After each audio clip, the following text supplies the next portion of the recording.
Hello student, चलिए शुरू करते हैं क्लास 9th मैथ चैप्टर 7.2 का क्वेश्चन नंबर 8। देखते हैं हमारा क्वेश्चन क्या कह रहा है। क्वेश्चन कह रहा है दर्शाइए कि किसी समबाहु त्रिभुज का प्रत्येक कोण 60 डिग्री होता है। ठीक है ना। तो समबाहु त्रिभुज क्या होता है? जिसकी तीनों भुजाएं बराबर हो। समबाहु मतलब समान बाहें। ठीक है, तो वो समबाहु त्रिभुज होता है। ठीक है, तो हमको ये सिद्ध करना है कि प्रत्येक कोण 60 डिग्री हो। ठीक है ना। तो चलिए हल करते हैं अपने क्वेश्चन को।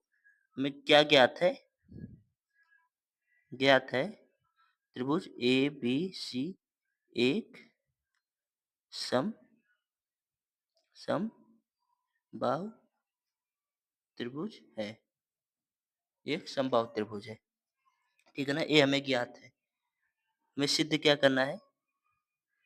सिद्ध करना है क्या कि कोण ए बराबर कोण बी बराबर कोण सी बराबर 60 डिग्री, मतलब तीनों कोणों का मान 60-60 डिग्री होना चाहिए। ठीक है ना। तो चलिए अपने त्रिभुज ए बी सी में देखते हैं हम क्या कह रहा है। ठीक है, तो देखिए आपका जो ए बी है वो ए बी बराबर ए सी है। ठीक है, तो हम जानते हैं समान भुजा के सामने के कोण बराबर होते हैं। ठीक है, तो आपका ए बी बराबर ए सी है, ये आपको ज्ञात है। ठीक है ना। तो ए बी के सामने का कोण सी और एसी के सामने के कोण बी ये आपस में बराबर होंगे, तो हम लिखेंगे इसलिए चूंकि कोण बी बराबर कोण सी होगा, या इस समीकरण एक मान लेते हैं। कैसे होगा? समान भुजा के समान भुजा के सम्मुख कोण। ठीक है ना, ये हो गया आपका। ठीक है ना। अब पुनः देखते हैं। पुनः देखिए आपका जो बीसी है, ये बीसी ये एसी के बराबर है। देखिए ये इसके बराबर है क्योंकि तीनों भुजाएं बराबर है, तो ये भी है। तो लिखेंगे पुनः बीसी बराबर आपका एसी। कैसे? ये ज्ञात है। ठीक है ना। तो बीसी इसके सामने का कोण ये और एसी इसके सामने का कोण ये भी बराबर होंगे। ठीक है, तो हम लिखेंगे कोण ए बीसी बराबर एसी। ए बीसी है तो इसके सामने का कोण ये और एसी इसके सामने का कोण ये भी बराबर होगा। ठीक है ना। एसी एसी मतलब ये। ठीक है ना, तो लिखेंगे कोण ए बराबर आपका कोण बी।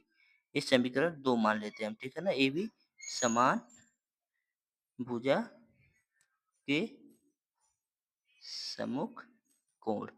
ठीक है ना। आप कोई भी भुजाएं ले सकते हैं, दो भुजाएं, क्योंकि इसमें तीनों भुजाएं बराबर हैं। ठीक है ना।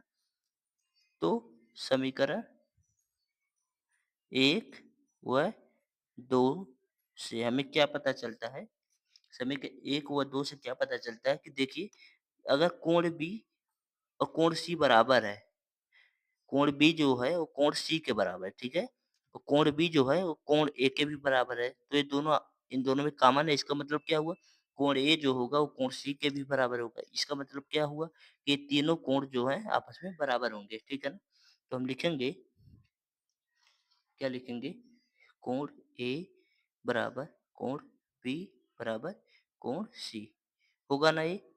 लेकिन लेकिन हम जानते हैं कि त्रिभुज के तीनों अंतःकोणों का मान कितना होता है? 180 डिग्री होता है। तो हम लिखेंगे कोण ए प्लस कोण बी प्लस कोण सी। ए कितना होता है? 180 डिग्री होता है। चूंकि यहाँ तीनों कोण बराबर हैं, तो हम इसको तीनों को एक ही कोण लिखेंगे। ठीक है ना। तो हम त्रिकोण ए मान लेते हैं इसको, क्योंकि ये तीनों बराबर है। त्रिकोण ए बराबर 180 डिग्री। तो कोण ए बराबर आपका कितना हो गया? 180 बटा 3 बराबर 60 डिग्री हो गया। ठीक है ना। चूंकि कोण ए बराबर 60 डिग्री है, तो कोण ए के बराबर कोण बी है, कोण बी के बराबर कोण सी है। इसका मतलब कोण बी कोण सी ये भी 60-60 डिग्री होंगे। ठीक है ना। ये आपका क्वेश्चन सिद्ध हो गया। ठीक है, आई होप दोस्तों आपको क्वेश्चन अच्छे से समझ में आया है। तो वीडियो को लाइक कर दीजिए और शेयर भी कर दीजिए तथा चैनल को सब्सक्राइब कर लीजिए, ताकि आगे आने वाली सभी वीडियोस की नोटिफिकेशन आपको मिल सके।